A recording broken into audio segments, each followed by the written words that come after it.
Você sabia que o gnosticismo permanece vivo nos dias de hoje, moldando o pensamento moderno e influenciando até mesmo pessoas que se dizem católicas? Não? Então já deixa o seu like e assista o vídeo até o final.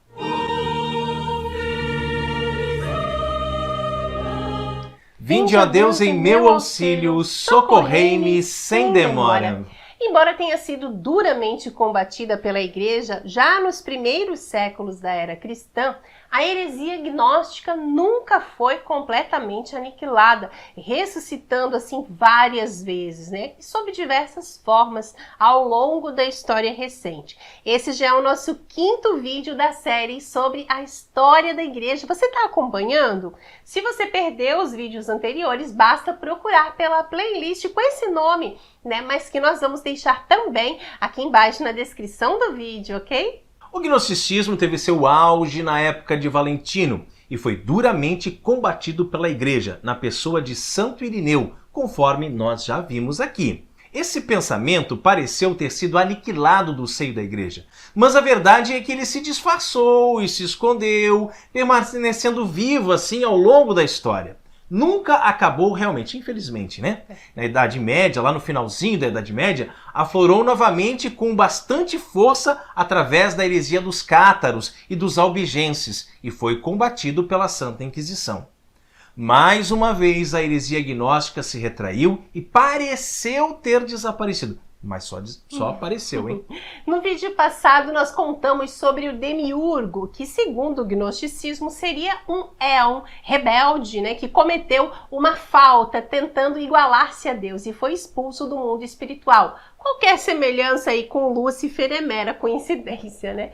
E esse tal Demiurgo aí teria brincado com a matéria e criado o nosso mundo, sendo ele então o Deus criador descrito no Antigo Testamento, diferente do Deus verdadeiro apresentado por Jesus Cristo no Novo Testamento. Que paranoia, né? É. E se você ainda não viu esse nosso vídeo sobre o Demiurgo, nós vamos colocar o link aqui em cima nos cards e também na descrição do vídeo. É importante que você assista para entender melhor, né?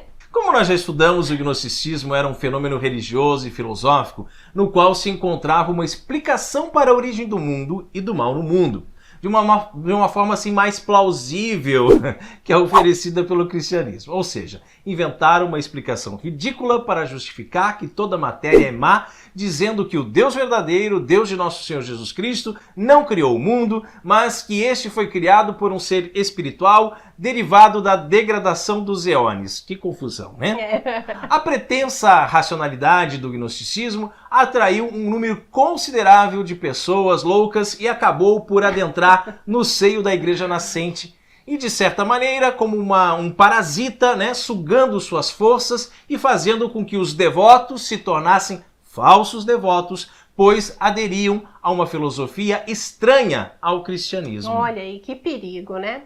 E num primeiro momento, nós somos levados a acreditar que o pensamento gnóstico, ele parece ser algo assim bastante distante dos dias atuais, algo que ficou lá no passado, né? Mas infelizmente isso não é verdade. Grandes teólogos como Eric Voegelin, Hans Urs von Balthasar e Henri de Lubac, entre outros, estão de acordo em afirmar que os pensamentos de muitos teólogos liberais são gnósticos. E não somente isso, mas que a matriz do pensamento moderno possui uma forte influência do gnosticismo. O atrativo do gnosticismo é o fato de que possui uma explicação para a origem do mal no mundo. Segundo ele, o mundo está mal, está errado, porque foi mal feito. O Demiurgo criou o mundo de maneira imperfeita. Mas eles, os gnósticos, oferecem também a solução para esse suposto problema. A chave é o conhecimento.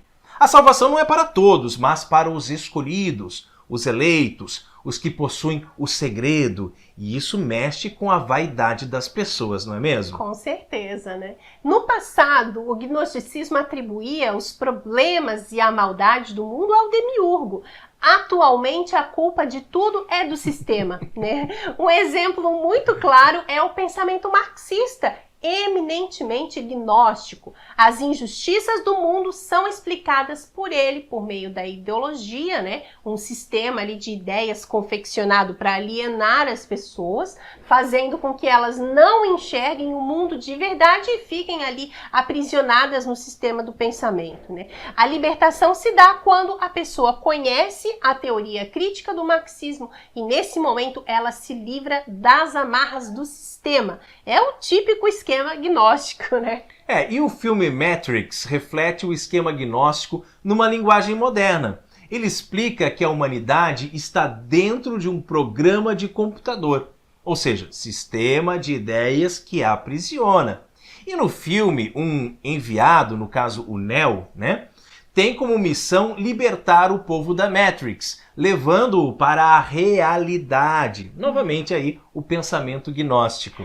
Sim, e da mesma forma as universidades estão abarrotadas de professores gnósticos, os quais estão convencidos de que a visão do mundo comum, ocidental, né, cristão, é uma visão de mundo de um sistema opressor. Isso é tudo errado, né? Então, ele tem a missão de, pelo conhecimento, levar as pessoas para fora desse mundo opressor, né? Isso é o esquema gnóstico. A pretendida igualdade, por exemplo, entre os sexos, também apresenta tendência gnóstica. A diferença existente entre homem e mulher é vista pelos cristãos como algo da vontade de Deus e que, portanto, deve ser respeitada. Cada um tem e deve cumprir o seu papel. As vocações são diferentes, mas podem se unir na vocação matrimonial e assim, tanto homem quanto mulher, realizar o desígnio divino. Contudo, o pensamento da ideologia de gênero vê a diferença como um grande erro. Não atribuem o erro a Deus, uma vez que para eles Deus nem existe, né? Mas a uma ideologia opressora machista. Não aceitam as diferenças naturais, físicas, entre os dois sexos, e que são gritantes, né? Existe aí uma revolta contra a estrutura criacional, uma revolta contra Deus, o qual faria parte também dessa ideologia opressora patriarcal. Por isso, os gnósticos modernos lutam para quebrar o esquema tradicional por meio da revolução de ideias. Tristeza, né? Esse pensamento está também dentro da Igreja Católica. É o caso da teologia da libertação, totalmente permeada aí pelo pensamento gnóstico, né? E nós temos aqui no canal 3 vídeos explicando todos os detalhes sobre a teologia da libertação e como se defender dela. O link vai aparecer aqui nos cards e vai ficar também na descrição desse vídeo para você assistir depois e aprender mais sobre esse inimigo da igreja. Isso é muito importante, gente. A teologia da libertação, ou ideologia da enganação, como costumamos chamar, se apropria do vocabulário cristão, esvazia-o de seu sentido e insere conteúdo pagão, né, diferente do original. Por exemplo, o povo de Deus, no entendimento católico, significa todo o povo de Deus, o Papa, os bispos, sacerdotes, os leigos, enfim, né, religiosos, ou seja, todos mesmo. Mas para os adeptos da ATL, marcada pelo marxismo, a expressão povo de Deus refere-se a uma classe só, os proletários, trabalhadores, os oprimidos. Nem todos são povo de Deus, essa é boa, né?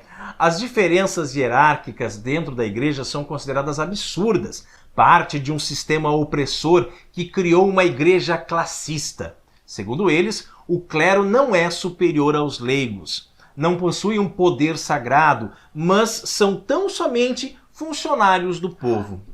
E assim, a igreja é transformada desde dentro. Troca-se o cristianismo por um sistema gnóstico, transformando os cristãos devotos em agentes de transformação de um novo sistema. E isso é perigosíssimo, né? É verdade.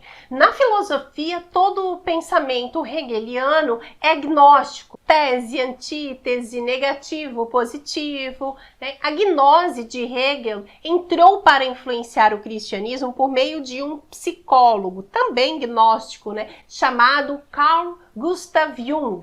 o qual critica o cristianismo, pois ele teria abolido o negativo da divindade, né? Tanto para Jung quanto para Hegel, Deus tem que ter o negativo e o positivo. Por isso, para eles, Satanás faz parte da divindade. E mais do que isso, é o princípio mais dinâmico e ativo dela, muito mais do que Deus, que os cristãos castraram, né, digamos assim, tirando toda a sua potência. Olha que absurdo. O pensamento de Jung, originado de Hegel, é eminentemente gnóstico.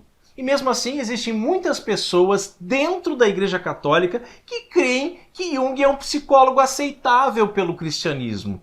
Logo se vê que a influência do gnosticismo dentro da igreja atual é enorme. Trata-se de um fenômeno que merece toda a nossa atenção.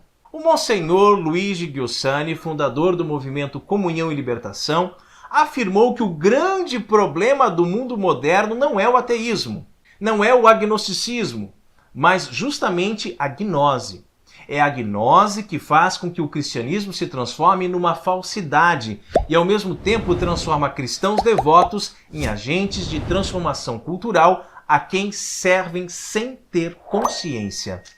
Glória ao Pai, ao Filho e ao Espírito Santo, assim como era no princípio, agora e sempre, por todos os séculos dos séculos. Amém.